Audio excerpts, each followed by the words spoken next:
Assalamualaikum warahmatullahi wabarakatuh. Salam sejahtera bersama saya Zulkifli Abdul Razak, Zul Razak di channel YouTube XM Malaysia.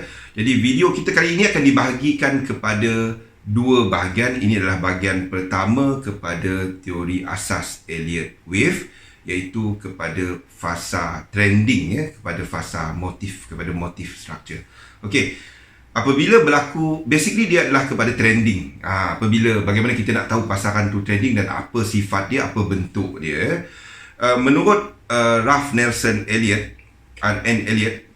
pengasas kepada teori Elliott Wave, apabila pergerakan trending berlaku, ia akan dibentuk oleh 5 gelombang ataupun 5 wave yang akan ditandakan dengan menggunakan nombor 1, 2, 3, 4 dan sehingga kepada yang hujung sekali kepada yang 5. Jadi kita lihat kepada apabila berlakunya fasa bullish, apabila berlakunya pergerakan yang trending ke atas lah, buying lah. Bila kita melihat kepada pergerakan wave 1, okay, sifat dia macam ni. Sekiranya ada pasaran yang jatuh sebelum tu dan wave 1 berlaku, wave 1 tu tak jelas. Tak jelas, ya. Jadi Elliott Wave ni basically menceritakan mengenai mass psychology, mass behavior pemain-pemain dalam pasaran. News, sentimen, data semasa wave 1 berlaku tak jelas. Masih lagi negatif. Masih lagi negatif pergerakan sebelum tu, dan wave 1 berlaku, naik ke atas, dan sehinggalah satu bahagian, satu paras di mana seller sebelum tu mempertahankan satu level. Okay? Dan pembeli asal tadi mula keluar daripada pasaran. Maka berakhirlah wave 1. Dan mulalah kita masuk kepada wave 2. Okay. Wave 2, hukum asas dalam Elliott Wave untuk wave 2, ia tak boleh membuat pembetulan melebihi wave 1. Sekiranya kita ada wave 1 ke atas, wave 2 boleh jatuh tapi tak lebih daripada bawah wave 1. Sekiranya kita ambil Fibonacci retracement, wave 2 biasanya melakukan satu pergerakan pembetulan yang besar. Yang besar, 50% ataupun lebih. Di sini yang biasa kita nampak golden ratio dalam Fibonacci retracement 61.8, ini dekat wave 2. Itu kebiasaannya. Jadi saya gunakan satu indikator momentum oscillator, iaitu kepada relative strength indicator RSI dengan bacaan parameter 13 ya. Okey. Waktu wave 2 berlaku, kita akan nampak satu bacaan RSI yang jelas.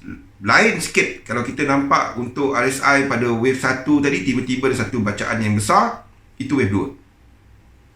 Okey, itu wave 2. Lepas tu kita bermulalah, habis dah wave 2 kebetulan. Lepas tu kita ada pergerakan momentum masih meneruskan pergerakan ke atas untuk wave 3.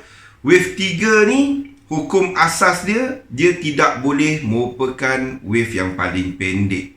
Itu hukum asas dia. Jadi wave 3 dia boleh pendek daripada wave 1, tapi wave 5 kena lagi pendek daripada dia.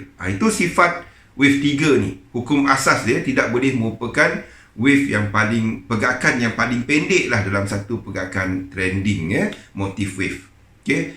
Jadi kalau kita lihat kepada wave 3, secara apa yang berlaku adalah dalam mass psychology dalam pasaran, market melihat ini betul, trend dah bertukar, menyebabkan player masuk dalam pasaran dan membuat satu pergerakan yang besar.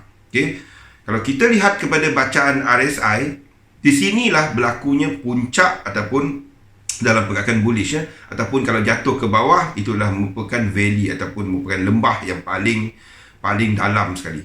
Itu sifat wave 3. Maksudnya bacaan RSI yang tertinggi berlaku dalam wave 3. Dalam pasaran saham, dalam pasaran mata wang, forex, kita akan nampak wave 3 kebiasaannya merupakan wave yang paling panjang.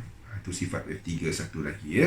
Okey, selepas tu berlakulah satu retracement, dan untuk mula membentuk wave 4.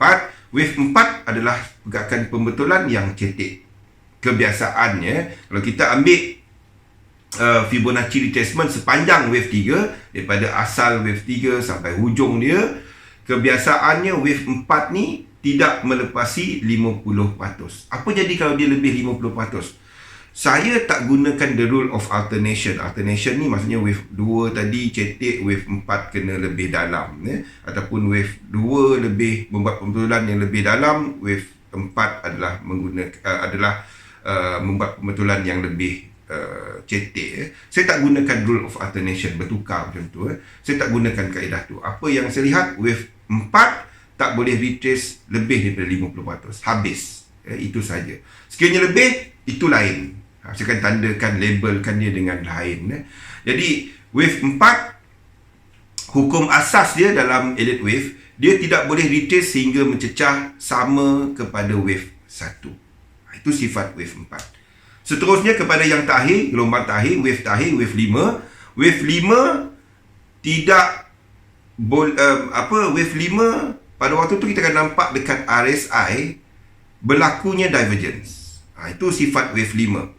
Wave 5, maksud divergence ni, price membuat higher high dalam pergerakan bullish, tapi dekat indikator tak. Dia tak membuat higher high. Dia tidak menepasi puncak yang berlaku dekat wave 3. Itu sifat wave 5. Jadi itu adalah 5 sifat kepada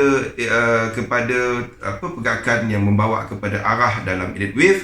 Jadi hukum-hukum asas dia tadi, wave 2 tak boleh membuat pembetulan lebih daripada panjang wave 1. Wave 3 tak boleh yang paling pendek, dan manakala wave 4 tak boleh mencecah sama kepada kepala wave 1. Itu 3 hukum asas dalam pergerakan motif ataupun pergerakan trending dalam elite wave. Jadi itu adalah bahagian pertama kita kepada teori asas untuk elite wave. Jangan lupa untuk ikut bahagian kedua. Sehingga kita berjumpa lagi dalam video yang akan datang. Sekiranya anda ingin mengikuti video-video seperti ini dan juga aktiviti-aktiviti yang ada di XM, jangan lupa untuk like dan subscribe kepada channel YouTube XM Malaysia. Sehingga kita berjumpa lagi. Assalamualaikum warahmatullahi wabarakatuh. Salam sejahtera.